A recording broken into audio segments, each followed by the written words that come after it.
All right, cool. So the time capsule we did for this one is smoking in movies, because Christina Applegate, who's playing a 17-year-old, is smoking front to back in this movie. Like, sitting on a lounge chair, talking to her mom, like firing up one, like in the first 10 minutes. And my wife's like, is she smoking? I was like, it's 1991. Everyone's smoking. Everyone. But this movie's PG-13, and you don't see people smoking in PG-13 or kids smoking in PG-13 movies anymore. And the reason why it's actually really interesting, and so I wanted to look up and kind of like run it down a little bit. So, like you talked about the MPAA a bit ago. The MPAA is the Motion Picture Something Something of America. Who are the people? Association. Thank you. Yeah. They rate movies. That's what they do. They also give you their ratings guidelines. So, you know, when people started figuring out that maybe smoking's not that great for you, like in the 80s and 90s, there started to be like a big anti-smoking like campaign, big anti-smoking lobbies going like, hey, if all the cool people in movies are smoking, that's going to make kids want to smoke, which is actually true. That's how that happens. Right.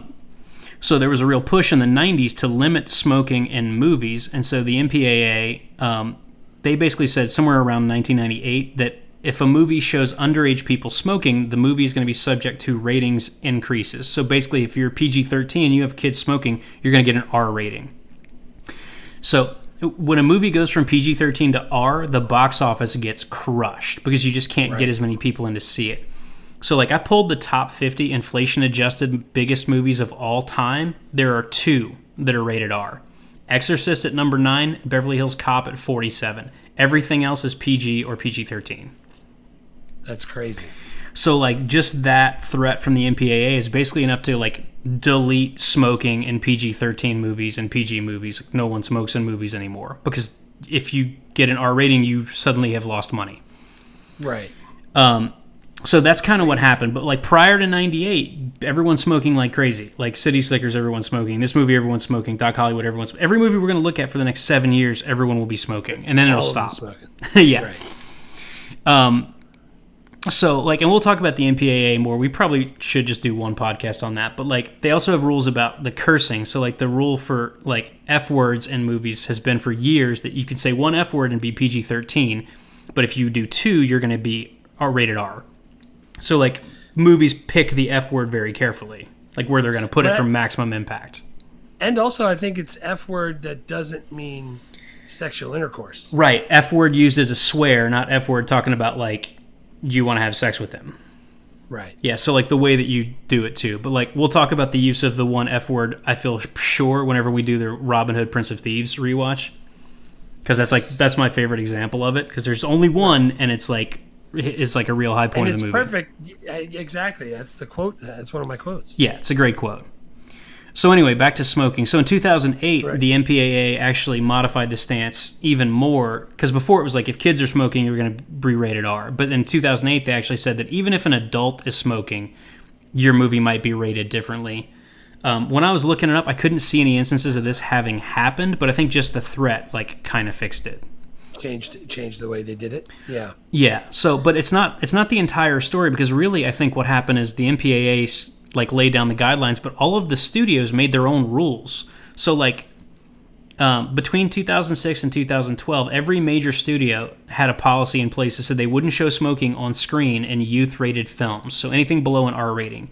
So I'm talking about Paramount, Sony, Universal, Disney, Fox, Warner Brothers. Every one of them has a policy in place saying no smoking in PG-13 movies or below. They all have exceptions for if the smoking is historically important, like if it's a period movie and it would be weird if they weren't smoking in a particular scene, or if it's creatively important for the film, like I guess like Wyatt Earp and Tombstone or something like that. I don't know. Right.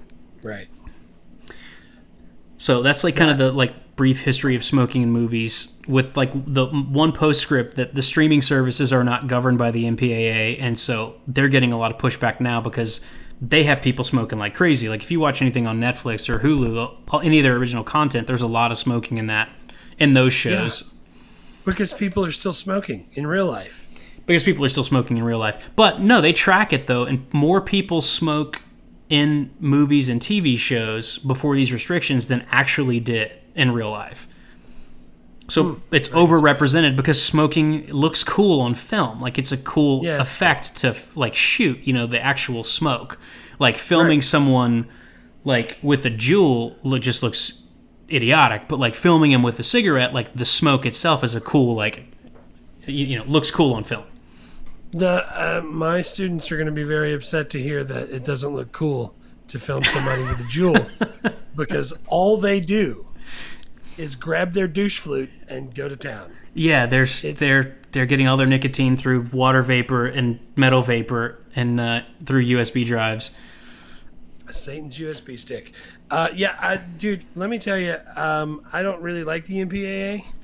Agreed. Nobody knows who they are, who the people are that are rating it. They control so much of what we see, and that's why I'm glad these like Amazon and Netflix and Hulu aren't stopped by them, because that's fantastic. Now, what if it's a Netflix movie that's also going to be released in the theaters?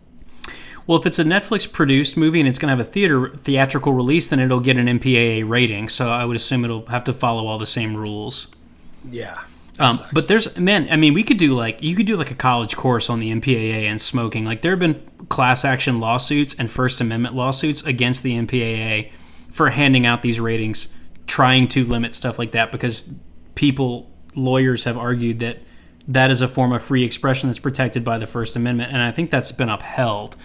So it's really more of like, hey, just don't mess with this. Everyone agrees smoking is bad. Like, try to limit it to your R-rated movies, and if not, try to make sure at least it's adults who are doing it.